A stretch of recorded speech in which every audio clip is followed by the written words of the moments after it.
Story short with Anne Marie, Tidbits from a Chief of Staff. I'm thrilled today to have Diane Betcher with us. She is a Chief of Staff. She has worked in the military space, in the commercial space, has a vast array of experience, and I'm thrilled to hear what she has to share with us about being a Chief of Staff. Welcome, Diane. Oh, thanks, Anne Marie. Really flattered to be invited.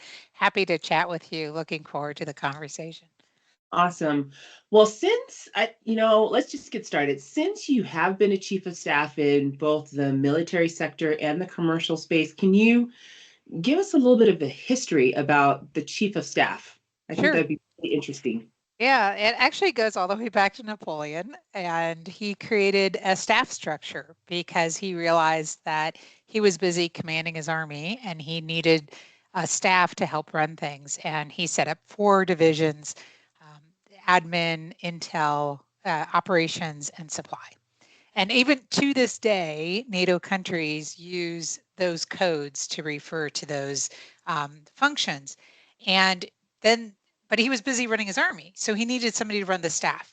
So he created the chief of staff position. And his first chief of staff was an experienced commander, somebody Wow. who understood what the commander of the army needed from the staff.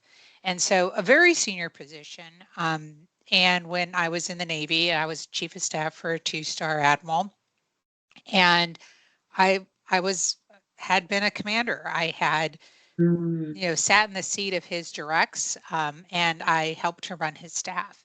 And that's probably the biggest difference between being being a Navy chief of staff and being a chief of staff at Microsoft or in a mhm. commercial company, because it's a relatively new role in the commercial space. Right. It was taken from the military. They actually Eisenhower brought it to the White House, and so he was the first one to create a White House chief of staff. And of course, from his military experience, he knew what he needed a chief of staff, so he created the position. And so that's where a lot of people have heard of that, right? The Sure. West Wing, and kind of just even the news hearing about a chief of staff. So in the military, though, everybody knows what the chief of staff does. And so when you call somebody up and you say, "Hey, I'm the admiral's chief of staff," people go, "Yep, I know what that is," and they click in very quickly.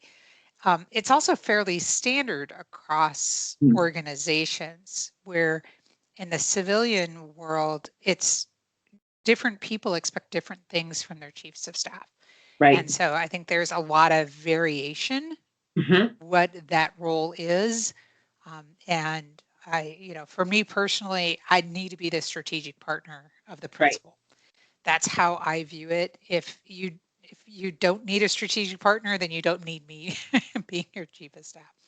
Right. Right. I think Uh, thank you for that little history lesson, because I think one thing that within both the commercial and the military space can agree on is that the chief of staff is an extension of their leader. And your description fits that perfectly.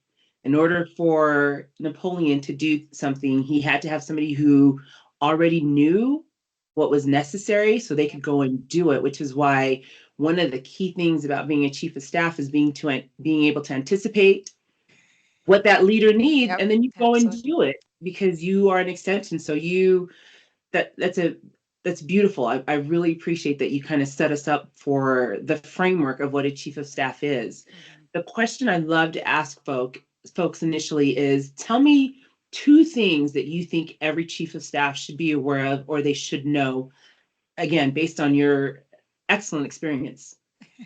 Yeah.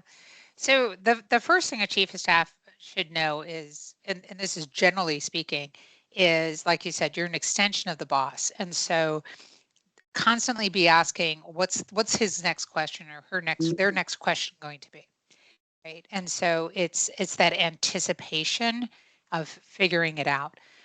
You also need to learn very quickly what decisions you can make and what decisions need to be brought to the principal. If you're not making decisions on behalf of the principal, you're not really an extension of them. So Mhm. you have to be making decisions, but you need to know where that line is. Yeah. What are the things that the boss wants to hear about and wants us to have a conversation about? And what things am I able to take care of people, have people step out on.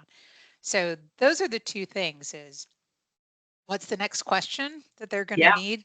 And then the second is, what are your boundaries Hmm. on making the decision?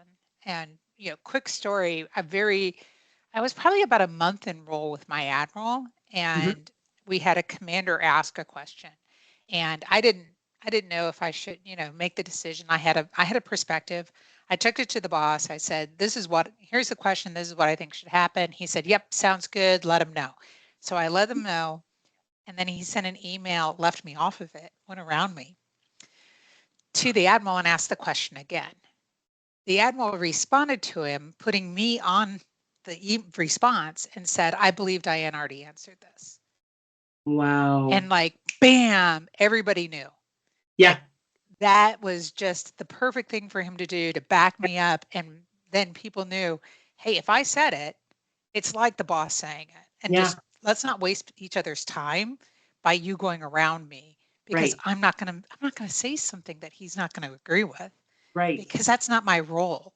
It's Yeah. not my role to, you know, I it has to be an extension of the Yeah. principle. Yeah, that's so validating. So earlier in the series, I had a conversation with another chief of staff, and your example reminds me of something that she said. You are an extension rather than with the example that she shared, where we don't use our boss's name to get something done, Yep. but you have a perspective so you can represent that person. That is a nuanced difference that we need to be so aware of, Yep. because you were able to have the conversation, make sure you were aligned, and you represented him accurately instead of, well, this is what the boss wants, and dropping a name and then having a different experience Yeah. with what went on. Yeah. It's really important that the folks around you understand that you are that strategic partner to the Mhm. boss, or else you're really not the extension. Yeah. My boss last summer, had to step out rather unexpectedly at the end of our fiscal year. So the last week of the fiscal year, and he was gone. He was gone, Wow. gone, gone. And I had to step in and take all the meetings and make all the decisions, and even make the decisions of what decisions I couldn't make and I needed to escalate up, Hmm. right? And the only way I could do that with speed and efficiency is because everybody knew he trusted me. Yeah. Everybody knew he trusted my judgment. And so nobody said, well, hey, I want to wait until Mike goes back. Or are you sure there's no way we could get him on the phone? Right? Nobody bothered with that. And it really helped speed the organization along. And that's the whole point of being a chief of staff, because you're in an expensive position. And Yeah. if you're not really accelerating the work of the business, then you're not earning your keep, really. Yeah. Yeah. No, that's awesome. Thank you. Uh, the last question I typically want to find out is, what's a gotcha? What is something where you went, a heads up would have been nice. um, I think the gotcha is you are not the principal, right? You are an extension of them, Gotcha. and you know, learning, and that's the gotcha, is you're not them, Right. right? And you're not that position. You don't have that position. So it's kind of an extension of what I was saying, that, Mhm. because that can get you. If you Mhm. if you make a call that the boss would never make, right? Um, or if you can't burn bridges with anybody. Right. Um, and that's also important. I guess one of the gotchas is when you're representing your principal with their peer, right? Hmm.